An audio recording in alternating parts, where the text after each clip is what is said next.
Arsenal are confident still of closing the deal off for Gabriel Jesus. Arsenal working and negotiating and are at very advanced stages.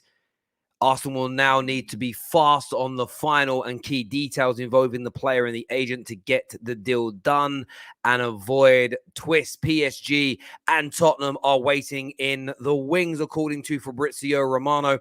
Reports coming out from across Europe that Arsenal remain confident in securing the deal, and Mikel Arteta hopes the club can achieve a breakthrough this week.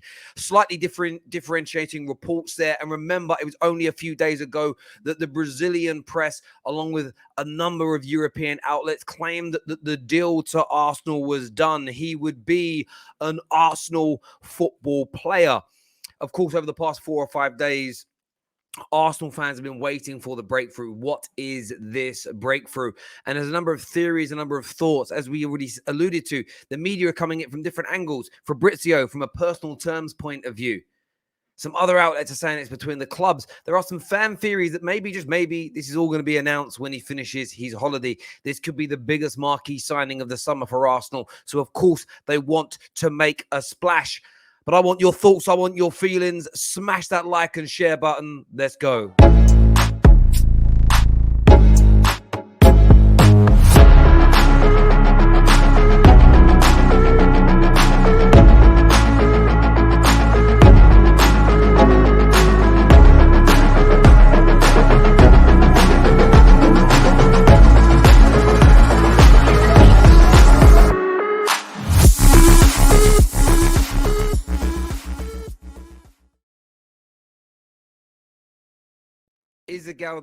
Is the Gabriel Jesus deal done and Arsenal simply waiting for him to return from the holiday to announce it?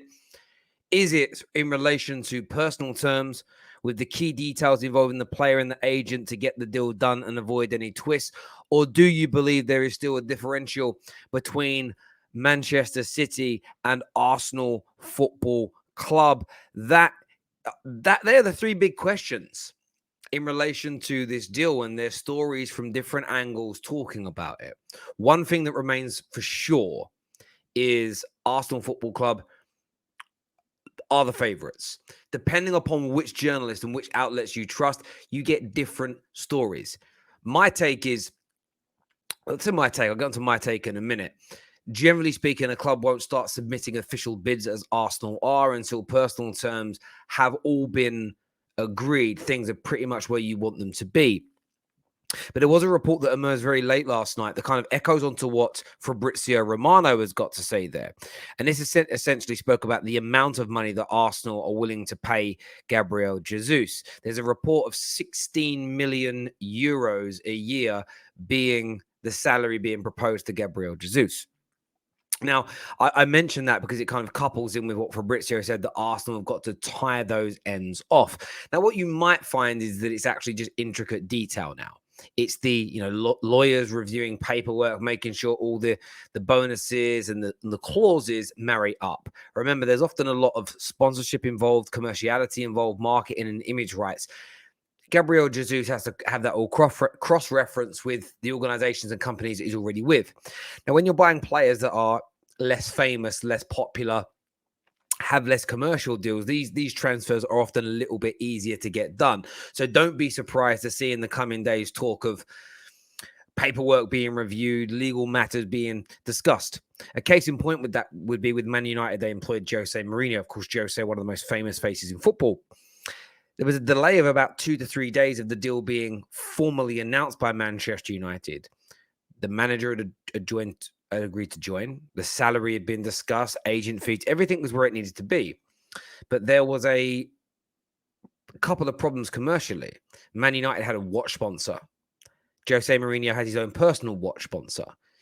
The contracts between Man United and their sponsors and Jose's had to be reviewed. A number of organizations had to get involved, of course, with their lawyers to essentially come to a happy medium about what can and cannot happen. There was also a situation where there was a number of items still being sold by Chelsea Football Club that used the face of Jose Mourinho. So Man United would essentially wanted to get things tied up because, well, we're going to own the image rights now for X, Y, and Z, and we want this situation resolved. So there are often these things, and I'm not suggesting it's directly the same thing, a watch sponsor or posters still being sold of Gabriel Jesus that are holding this up. But often you'll find when there's talk of agent issues, player issues, sometimes it's these types of legal matters that come up. There are still some outlets, as we already reported on, that are suggesting here that Arsenal and Man City are still negotiating over the overall fee. It says Jesus wants to be a regular starter and be ready to leave City following the signing of Erling Haaland from Borussia Dortmund. Of course, City wanting to get as much money as possible, really trying to push Arsenal hard. Now, it also wouldn't be a surprise if at the back end of last week, there was a verbal agreement between the clubs. Okay, we're happy to accept a certain amount, or a bid is accepted. And then the club changes the price. We've seen that again very famously in the last 12 months with Sevilla and Jules Koundé continuously moving the goalpost, pushing the price a little bit higher. Liverpool are famed for doing this at times to try and drive prices down. They did it with Darwin Núñez. It was sort of seen as a done deal, and then it stalled for 24, 48 hours, and they managed to get £4 or £5 million off the initial upfront fee. A lot of Liverpool fans reported they did the same thing with Nabil Fekir. They actually got it to a point where he'd done his welcome to Liverpool video, and then they went to push the price down. That deal ended up collapsing. There's no sign at this point that Gabriel Jesus to Arsenal is going to collapse. There's no talk about it falling through. What I do think, though, is an interesting point is the back end. To avoid twists, Tottenham and PSG still waiting to see the end of this story. As I tweeted last week, mainly through confirmation from a number of journalists and credible sources, that Tottenham Football Club are looking at Gabriel Jesus, PSG, according to Fabrizio as well. They know the player wants Arsenal. But should, for some reason, Arsenal call their interest, Arsenal change it. Arsenal are doing that right now with Yuri Tillemans. So why would they not do it with Gabriel Jesus if a better option for them comes up? These things are all plausible. I think Spurs have kept away from making any official approaches and going really public with their pursuit of Gabriel Jesus because they know the player prefers Arsenal. But that doesn't mean if a window of opportunity presented itself, very similar to what's going on now with Rafinha. Rafinha wants to go to Barca. Barca want Rafinha, but Barcelona can't sign him. So Arsenal are sweeping in. Arsenal are sweeping in and saying, well, maybe we'll try our hand now because there's a window of opportunity. We might be able to persuade him to join us in this interim period where Barcelona cannot get the job and the deal done. So I think Arsenal are at a point now where with this deal, it's a case of, listen, he's our number one primary target. We need to get this over the line. Let's get the deal done. Let's tie up these loose ends. Let's ensure that everything is where it needs to be with Man City, and let's get this done. Let's get it announced. Let's make this 100% cast iron official. Now, there were some reports the other day that the agent of Gabriel Jesus was in London.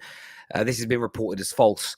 It doesn't really matter. These deals can be sorted out via Zoom, via email, via WhatsApp. A lot of these deals get done. There's things like DocuSign these days. You don't even need to be in the same room to sign documentation. Gabriel Jesus might want to be there, but his agent doesn't necessarily need to be, although they do like to get themselves involved. So as a Gooner, I wouldn't be overly disappointed by the fact that the player's agent isn't here in London right now. As far as we're all aware, Gabriel Jesus himself is away on holiday. And that kind of leads into a bit of fan theory, which I do feel holds a little bit of water. There is the distinct possibility that this deal is de facto done deal. It's almost the verbal agreements are there. The clubs are happy with the fee. Maybe not the official bid has been submitted. Who knows? One thing that's become very popular in football is the fanfare welcome. You know, Real Madrid, Barcelona have always kind of done this thing. They open the stadium, the player comes in and does a few kick-ups and everybody goes mental. But social media has really changed this. Paul Pogba, Man United kind of broke the mold with the Stormzy announcement. And it's going to change a little bit from there now. You have kind of journalists that have become absolute celebrities in their own right due to here we go and breaking news. You've got everybody sort of refreshing Ornstein's Twitter feed every 5 minutes during the transfer window because of the credibility that he comes with. So there's almost this element of Arsenal wanting to get their ducks in a row. Do Arsenal, and hear this theory out, I want your thoughts on it. Would Arsenal be sensible announcing the player is a done deal when the player's still on holiday? Or is it kind of better to get him in, get the real juice of the fans flowing? But if you put a holding tweet out now saying deal's done, deal's agreed, we'll finalize things in a week's time when he finishes his holiday, there's less of a buzz. There's less excitement for Arsenal fans when it comes to, oh, is that him being pictured for his medical? Where is he at? What is he doing? There's almost a sense and feeling that we'll wait for his holiday to finish. And even though everything's kind of where it needs to be, then we release that news, or then we ask the journalists to release it, the journalists that get everybody's juices flowing to release that information and news, because we want to create a fanfare. We want to create a buzz. We want to create traffic, of course, to our social media accounts and our websites where we earn money. So I don't think it's a stupid theory. I think it holds a hell of a lot of water in this industry, in this market. Now, if you're a player that, if you're buying some Marquinhos, it doesn't matter. Arsenal fans, that's quite a good signing, but no one's tapping the table, buzzing. When it comes to Rafinha's, when it comes to Gabriel Jesus's, when it comes to Yuri Tillemans if he comes in, Frankie de Jong's at Manchester United, Raheem Sterling's maybe going to Chelsea, Darwin Núñez's, Haaland's. These are deals that have to be announced generally speaking, have to be announced in the right way. You want to create as much buzz as possible. So would I be surprised to learn in a few months' time that just like Manchester United's and Paul Pogba's was done weeks before it was announced, but actually the club delayed the announcement of the news and the information because they wanted to create the biggest welcome party and fanfare possible. If the rumors are to be true that Arsenal are going to be paying him 16 million euros a year, that shows you how much he means to them. Why would they not want to make his welcome and his introduction as big as possible? I want your thoughts and your theories on that. Gabriel Jesus to Arsenal feels like it's going to be a completed deal for the football club. Some reports, as we say, saying the deal is done. Fabrizio talking around player and agent elements. Some journalists still talking about the fee with Manchester City. What do you think? What do you feel? When will this deal get done? Hit that like and that share button, and we'll see you all again very